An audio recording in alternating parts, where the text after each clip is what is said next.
All right, so today we're going to dive into a pretty specific way of thinking.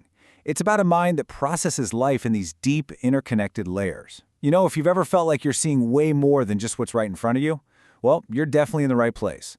And this right here, this question really nails it, doesn't it? It's that feeling of, yeah, you're hearing the main conversation, but you're also picking up on the unspoken emotions, remembering past patterns, and even calculating future possibilities, all at the same time. It can get pretty loud in there. So what do we actually call this? Well, we're using a framework here called the layered mind. And look, it's super important to get this straight from the get-go. This is not a diagnosis, not at all. It's simply a way to describe a complex and, honestly, often really powerful cognitive style. Okay, so this definition is the core of it, right? It's not just about thinking more, it's about thinking deeper. You're not just seeing an event happen, you're instantly connecting it to what it means, where it might be headed, and how it fits into the whole big picture of your life.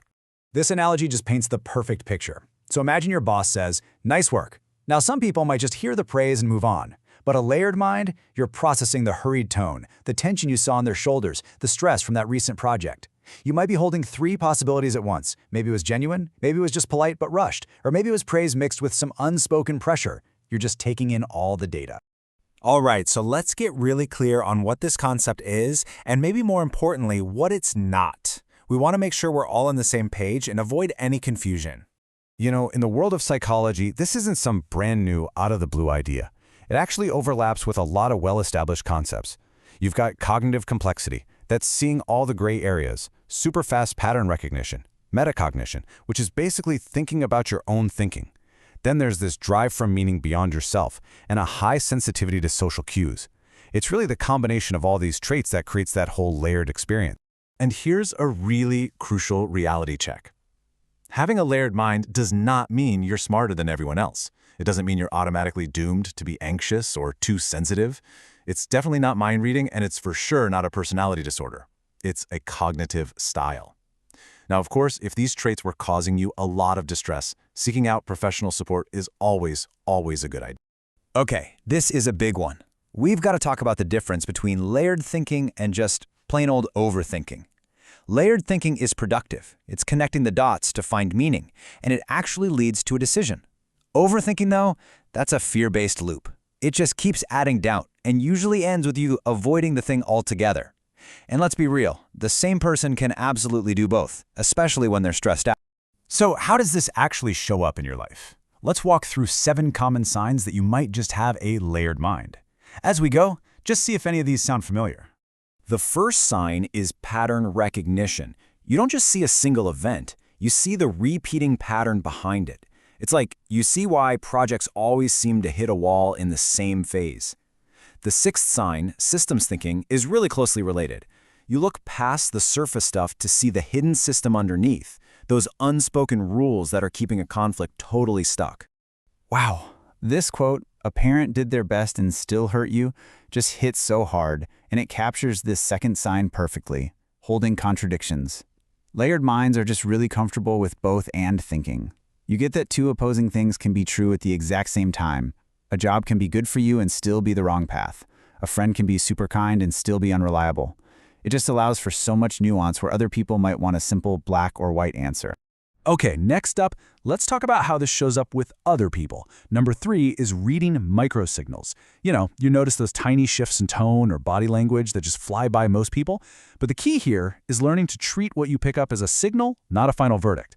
And that awareness leads right into number 7, a real need for depth. Small talk can feel so draining because you thrive on real, genuine conversations. And you learn to use these little social on-ramps to kind of test if others are open to going a little deeper.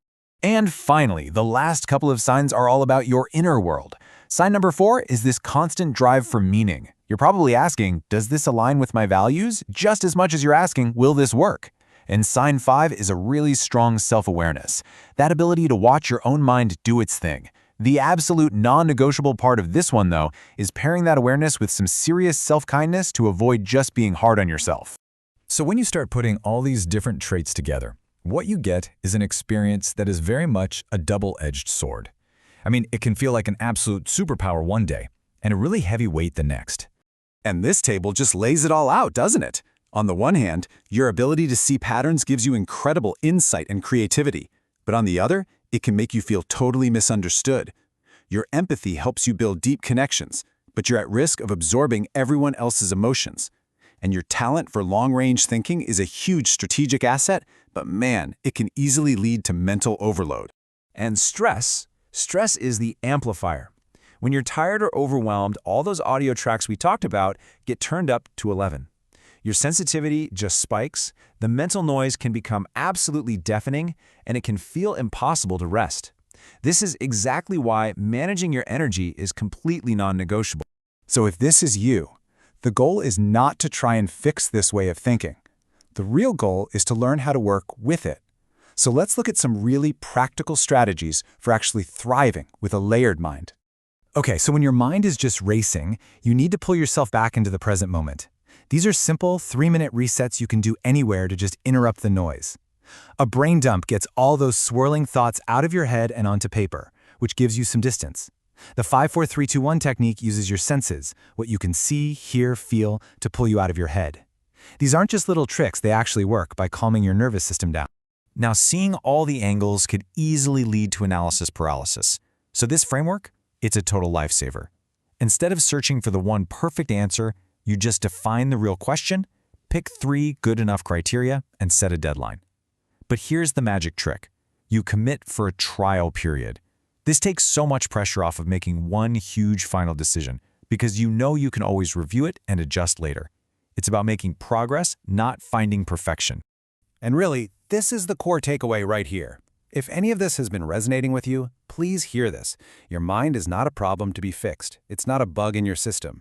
It is a high-powered instrument. Your job isn't to silence it, but to learn how to aim its power with intention, with rest, and with clear boundaries.